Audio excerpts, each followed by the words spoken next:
The sun beat down on the outdoor basketball courts in downtown Los Angeles. Kids laughed and dribbled basketballs, their sneakers squeaking against the freshly painted concrete. This wasn't just any Saturday afternoon at the community center, it was special. Shaquille O'Neal, the basketball legend himself, towered over the excited children, his booming laugh echoing across the court as he high-fived every kid who made a basket. "Keep your eyes on the rim, little man," Shaq encouraged a boy who barely reached his waist. The kid's face lit up with determination as he tried again, this time sinking the shot. The crowd of parents and onlookers clapped and cheered. Shaq had been supporting this youth program for years. Not for the cameras or the publicity, most times he showed up with little fanfare, but because he truly believed in giving back. The community center had become a safe haven for kids from the surrounding neighborhoods, a place where they could play, learn, and stay off the streets. "Mr. Shaq, Mr. Shaq, can you show us that slam dunk again?" A chorus of small voices begged, and the gentle giant nodded, taking a few steps back before moving toward the hoop with surprising grace for a man of his size. Just as Shaq was about to jump, a commotion at the edge of the court caught everyone's attention. A man with slicked back hair and an expensive-looking suit pushed his way through the parents. He wasn't alone. A cameraman followed close behind, equipment in tow. The reporter's face wore an expression that didn't match the joyful atmosphere of the event. He looked like a hunter who had spotted his prey. This was Tyler Reed, an ambitious reporter from The Daily Voice, known for its progressive stance and often confrontational style of journalism. Reed had been trying to make a name for himself for years, always looking for that one big story that would launch him into the national spotlight. His methods were becoming increasingly aggressive, his targets more high-profile. "That's the guy who tried to trap the mayor last month with those gotcha questions," whispered one of the volunteers to another. "What's he doing at a kids' charity event?" What they didn't know was that Reed had spent the last week preparing for this moment. He'd researched every controversial comment Shaq had ever made, every business deal that could be questioned, every political stance that might not align with Reed's outlet's viewpoint. In Reed's mind, this wasn't about the charity or the kids, it was about creating a viral moment that would boost his profile and get him the promotion he felt he deserved. The event organizer, a kind-hearted woman who had been running community programs for decades, noticed the reporter and frowned. She started making her way across the court, intending to intercept him before he could disrupt the children's special day. But she was too late. Reed nodded to his cameraman, who switched on the bright light mounted on top of his professional camera. The sudden flash drew everyone's attention as Reed marched directly toward Shaq, microphone extended like a weapon. The basketball star was still surrounded by excited kids, showing them how to position their hands for the perfect shot. He hadn't noticed the reporter yet, his focus entirely on the young boy who was struggling to hold the ball correctly. "Almost got it," Shaq said warmly, gently adjusting the child's fingers. "There you go, now try again." The reporter cleared his throat loudly. The perfect ambush was set, the cameras were rolling, his questions were loaded, and his target was unprepared. What Reed didn't account for, however, was that Shaquille O'Neal wasn't just a basketball star. Years in the public eye had taught him how to handle difficult situations with a grace that surprised many. "Shaquille O'Neal." Tyler Reed from The Daily Voice, the reporter announced loudly, pushing past two young boys who had been waiting their turn to shoot hoops with Shaq. "I'd like to ask you about your controversial statements on police funding last month." The bright camera light shone directly in Shaq's face as the microphone was thrust toward him. The basketball court fell eerily quiet. Parents pulled their children closer, and the event organizers exchanged worried glances. Shaq blinked against the sudden glare, his hand instinctively moving to shield the eyes of the small boy standing next to him. The child looked up, confusion written across his face. "Sir, we're in the middle of something here," Shaq said, his voice calm but firm. He gestured toward the kids surrounding him, their faces now displaying a mix of disappointment and concern as their special moment was interrupted. Reed ignored the hint completely. "You said, and I quote, 'communities need strong leadership.' Many have interpreted this as a dog whistle supporting excessive force. Can you clarify what you really meant by that?" A murmur rippled through the crowd of parents. One father stepped forward, but a volunteer gently held him back, whispering that they shouldn't make the situation worse. Is it true that your business partnerships include companies with questionable labor practices overseas? Reed continued, not waiting for an answer to his first question. The cameraman zoomed in on Shaq's face, clearly hoping to capture a flash of anger or frustration. One of the event coordinators, a woman who had spent months organizing this day, finally managed to push her way through the crowd. "Excuse me, this is a private event for the children. We didn't authorize any media coverage today." Reed barely acknowledged her. "The public has a right to know where someone with influence stands on these issues," he replied without taking his eyes off Shaq or lowering his microphone. The children were growing restless. Some of the younger ones looked close to tears, sensing the tension but not understanding its source. A boy of about 9 tugged at Shaq's basketball shorts. "Are we still gonna play?" he asked in a small voice. It was this question that seemed to make Shaq's mind up about how to handle the situation. He looked down at the disappointed faces around him, then back at the reporter who was clearly hoping to provoke a reaction that would make good television. "Listen," Shaq said, placing a large hand gently on the reporter's shoulder. "These kids have been looking forward to this day for weeks. I'm here for them right now. Why don't you respect that, and I promise I'll give you 5 minutes after we're done. Deal?" The reporter seemed taken aback. This wasn't the plan. He had expected either an angry outburst or a flustered denial. Both would have made perfect clips for the evening news. Instead, Shaq's reasonable response left him momentarily speechless. Sensing the reporter's hesitation, Shaq turned away and clapped his hands. "Who's ready for a free throw contest?" He called out to the kids, his smile returning. The children cheered, momentarily forgetting the intrusion, but Reed wasn't ready to give up. He stepped in front of Shaq again, this time moving closer to the group of children. "Is this charity event just a distraction from the questions being raised about your recent business ventures in?" He didn't get to finish his question. One of the kids, a little girl with her hair in colorful beads, accidentally bumped into the reporter while running to join the others, causing him to stumble sideways. His expensive leather shoe landed squarely in a puddle of sports drink that had been spilled earlier. A few parents couldn't help but chuckle at the sight of the pristine reporter with his now-stained shoe. The cameraman lowered his equipment, unsure whether to keep filming. Red-faced, Reed composed himself and tried once more. "Mr. O'Neill, the public deserves answers about—" "And they'll get them," Shaq interrupted, his voice still friendly but with an edge of steel beneath it. "After these kids get what they deserve, the day they were promised. Now, if you'll excuse us, we have a basketball clinic to finish." The crowd held its breath. Everyone knew about Shaq's larger-than-life personality. On the court, he had been a force of nature, sometimes letting his emotions show. Many celebrities, when cornered like this, would have called security or stormed off. Others might have launched into an angry speech. The reporter was counting on exactly that kind of reaction. Instead, Shaq turned his back on Tyler Reed and the camera, kneeling down to meet the kids at eye level. "Let's get back to having fun," he said with a wink, his voice just loud enough for everyone nearby to hear.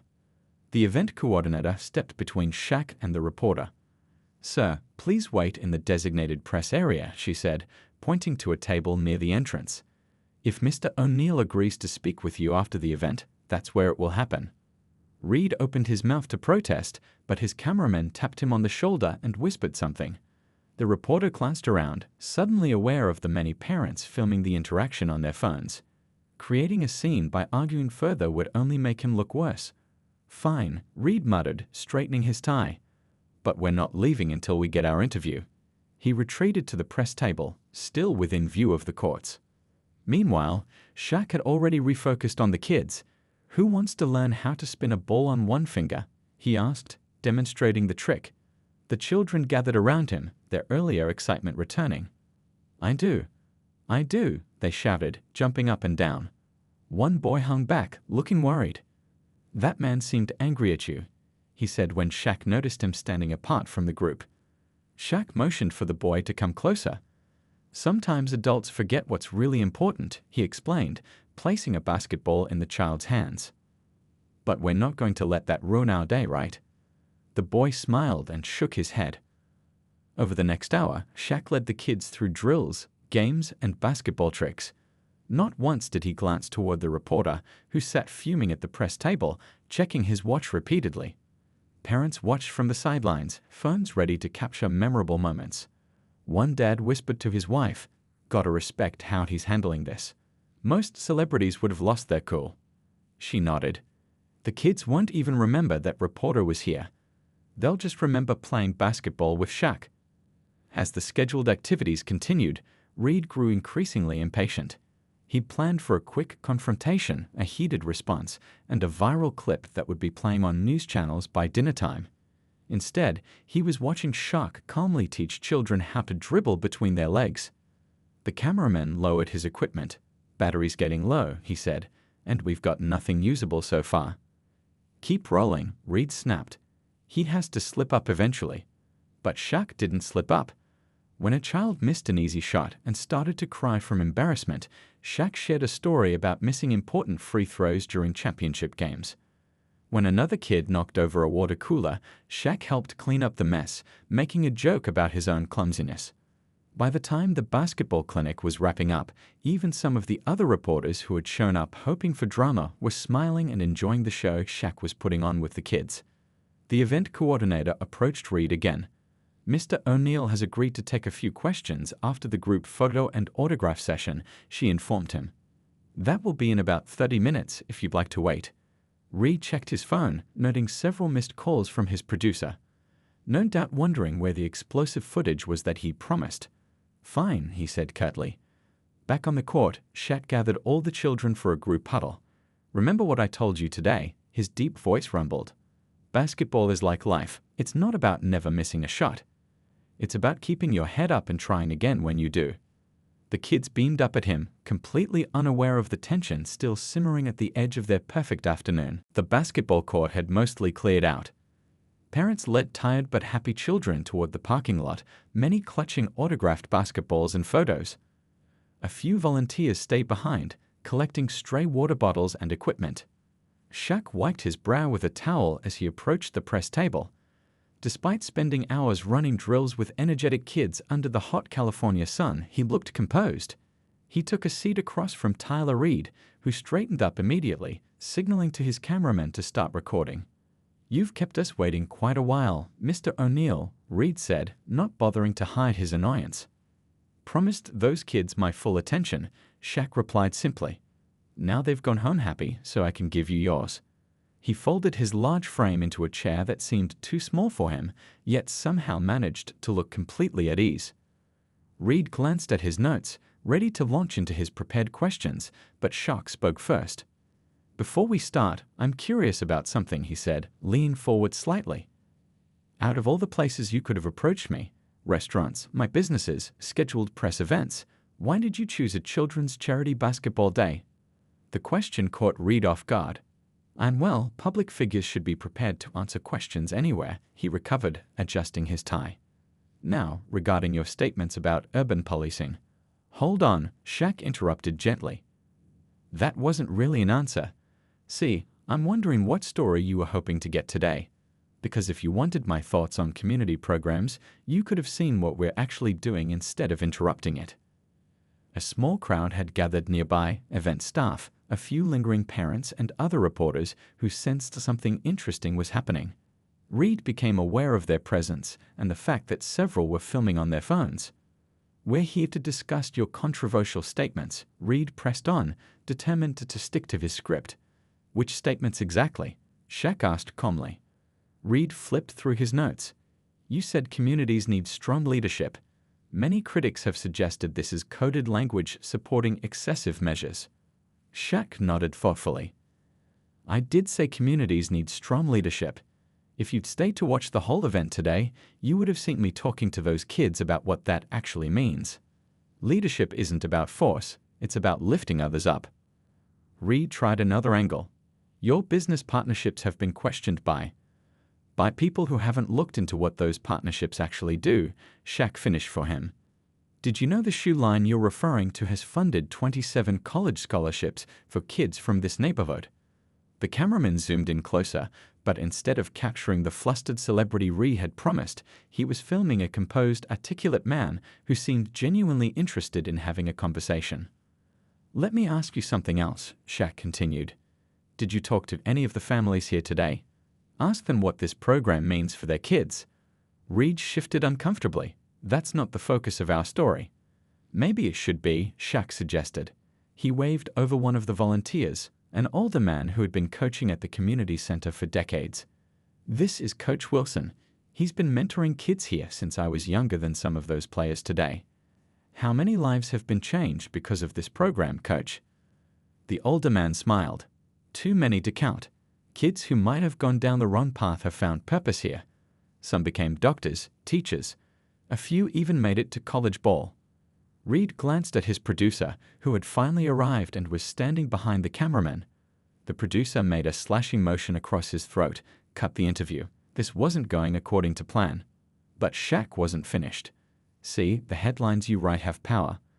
They can tear things down or build them up. So I'm wondering why you'd come to a place that's doing good work and try to find something negative instead. A murmur of agreement rippled through the onlookers. Reed's face reddened as he realized the tables had completely turned. He had come to put Shaq on the defensive, but now found himself struggling to justify his own tactics. Reed cleared his throat and shuffled his papers. The crowd around them had grown larger, with people pulling out phones to record what was happening. This wasn't how the interview was supposed to go. Let's stick to the issues, Reed said, trying to regain control. Your comments about urban policy have raised eyebrows in certain communities. Shaq nodded patiently. Which communities exactly? Because I spend time in a lot of neighborhoods across this country. I talk to real people facing real challenges every day. He reached into his gym bag and pulled out a folder, surprising the reporter. Since you're interested in facts, I brought some numbers you might want to include in your story. What's this? Reed asked, reluctantly taking the folder. That's the impact report from our foundation's work over the past 5 years, Shaq explained. $37 million in direct community investment, 6,000 kids through college scholarship programs, 87% graduation rate for those scholars, well above the national average. Reed flipped through the pages, clearly unprepared for this level of detail. You mentioned my business partnerships, Shaq continued. The shoe company you're questioning has built 14 basketball courts in underserved neighborhoods. The restaurant chain has hired over 2,000 first-time workers and provides free management training. These aren't just talking points, they're facts. Someone in the small crowd whistled, impressed. A couple of people clapped. But what about your statement, Fat? Reed began, still determined to stick to his script. Let me guess, Shaq interrupted. You're going to pull a quote where I said something that can be twisted if you remove the context. Instead of doing that, why don't you ask me what I actually believe? Reed hesitated, then reluctantly asked, Fine. What do you believe about community policing? Shaq's expression grew serious. I believe in accountability at all levels. I believe in investing in communities before problems start. And I believe in listening to people who actually live in these neighborhoods rather than talking over them. He pointed to the basketball courts. You know what else I believe? I believe programs like this one do more good than 1,000 angry arguments on TV. These kids are learning teamwork, discipline, and how to win and lose with grace. Those are the values that build strong communities. The reporter's producer was frantically signaling him to wrap up, but Reed seemed genuinely curious now. You've never actually shared these views in detail before. Why not? Shaq smiled. Because most people aren't actually interested in detailed policy discussions or nuanced views. They want quick sound bites and controversy. You came here hoping I'd give you an angry outburst you could use to drive clicks and views. Instead, I'm offering something more valuable, the truth. He gestured to the nearly empty basketball court. Want to know what strong leadership looks like? It's Coach Wilson showing up every day for 30 years to mentor kids when the cameras aren't rolling. It's parents working extra shifts so they can bring their children to programs like this. It's volunteers cleaning up right now so tomorrow's kids have a safe place to play. Reed looked down at his notes, then back at Shaq. Something had shifted in the reporter's demeanor. The narrative doesn't fit what you're saying. Maybe that's the problem, Shaq replied. Too many people start with a narrative and try to make reality fit it instead of looking at reality first. A volunteer approached with a stack of papers. Mr. O'Neill, these are the registration forms for next month's program. We've got twice as many kids signed up as we have spots. Shaq looked at the forms, then back at the reporter. You want a real story? This is it. These are families who want their kids to have opportunities. The waiting list grows every month, and we don't have enough resources to meet the need. Reed's cameraman lowered his equipment slightly, clearly interested in what Shaq was saying now. Even the producer had stopped making cutting motions and was listening. I've answered your questions, Shaq said, standing up. His full height seemed to command even more respect now. The real question is whether you'll use your platform to tear down or to build up. That choice is yours. A heavy silence hung in the air after Shaq's words. Reed looked down at his notepad, then at the folder of statistics in his hands. For the first time since arriving, the reporter seemed to be at a loss for words. Behind him, his producer checked his watch and whispered something to the cameraman, who nodded and adjusted his equipment. We're almost out of time here, the producer said loud enough for everyone to hear. We need to wrap this up and get back to the station. Reed nodded but didn't immediately stand up. He looked around at the nearly empty basketball court, the volunteers cleaning up, and back at Shaq. One last question, if you don't mind, he said, his tone noticeably different from earlier. What would you say to critics who claim celebrities like yourself only do charity work for the publicity? A few of the bystanders exchanged glances, expecting Shaq to finally lose his patience. Instead, he laughed, a genuine, deep laugh that seemed to break the tension. Well, if I was doing this for publicity, I would have invited a lot more cameras, don't you think? He gestured around the mostly empty court. Would have had a big banner with my name, maybe handed out some branded merchandise. Truth is, I come here twice a month, usually with no cameras at all. One of the volunteers nodded in confirmation. Most times, people don't even know he's coming. He just shows up and helps out. Shaq leaned forward, his massive frame making the folding chair creak beneath him. Let me ask you something now. When was the last time you volunteered somewhere?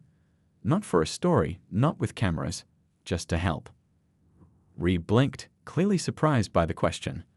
Well, my job keeps me pretty busy.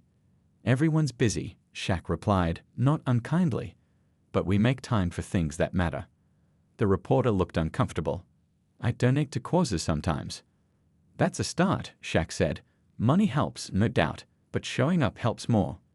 These kids don't need my money as much as they need to see that someone cares enough to spend time with them. He stood up, towering over everyone. Tell you what, we're opening a new computer lab at the center next month. 20 stations where kids can do homework, learn coding, apply for colleges. Why don't you come by? Leave the camera at home. See what we're building firsthand. Reed looked surprised. You're inviting me, after I ambushed you. This was never about me and you, Shaq said. It's about something bigger. These programs work. They change lives. That's a story worth telling.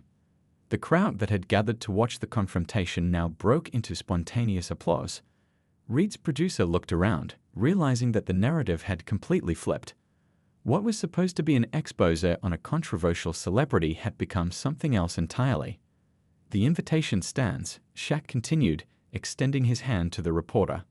Come see what happens when people work together instead of trying to tear each other down. After a moment's hesitation, Reed stood and shook Shaq's hand. I might take you up on that. Bring comfortable shoes, Shaq advised with a grin. Those computer desks need assembling, and we could use all the help we can get. A few people in the crowd chuckled. The cameraman lowered his equipment, the red recording light finally switching off. As people began to disperse, Reed's producer approached him. That did not go as planned, he said, keeping his voice low. No, it didn't, Reed agreed, looking down at the folder of statistics Shaq had given him. He seemed lost in thought. So what angle are we going with for the piece? The producer pressed. We need something for the evening broadcast. Reed watched as Shaq helped the volunteers stack the last of the chairs, laughing and joking with them, despite having already spent hours working with the kids. I think, Reed said slowly, we might need a different story than the one we came for. His producer frowned. That's not what the station was expecting. Reed nodded, still watching as Shaq lifted several heavy equipment bags at once, carrying them effortlessly to a storage room while a volunteer struggled to keep up. Maybe what they're expecting isn't always what they should get, he replied, an idea beginning to form in his mind. 3 days later, Reed sat at his desk in the Daily Voice office, staring at his computer screen. His fingers hovered over the keyboard as he reviewed the final edit of his piece for the 5th time. This wasn't the story he had set out to write. 5 minutes till broadcast, his boss called out as he walked past Reed's desk. "Is that Shaq piece ready to go?" Reed nodded, still not entirely sure if what he'd created would cost him his job or earn him respect. When the segment aired that evening, viewers expecting a typical gotcha expose were surprised. Instead of portraying Shaq as controversial or out of touch, the piece showed footage of kids learning basketball skills, volunteers working together, and Shaq patiently answering questions while presenting facts about his foundation's work. Reed's voiceover was thoughtful, lacking the sharp edge that had become his trademark. In an age where we're quick to criticize and slow to understand, sometimes we need to ask if we're asking the right questions. The station's phone lines lit up immediately. Viewers called in, most expressing surprise and appreciation for the unexpected approach. Social media buzzed with clips from the segment, particularly the moment when Shaq invited Reed to volunteer. "Did you see that Shaq piece?" One news anchor asked another during a commercial break at a competing network. "Never thought I'd see Tyler Reed do a positive story." "Maybe he finally grew up," the other replied with a shrug. Back at the Daily Voice the next morning, Reed found himself called into the news director's office. He braced for the worst as he closed the door behind him. "So," the director began, leaning back in her chair. "That wasn't the story we discussed."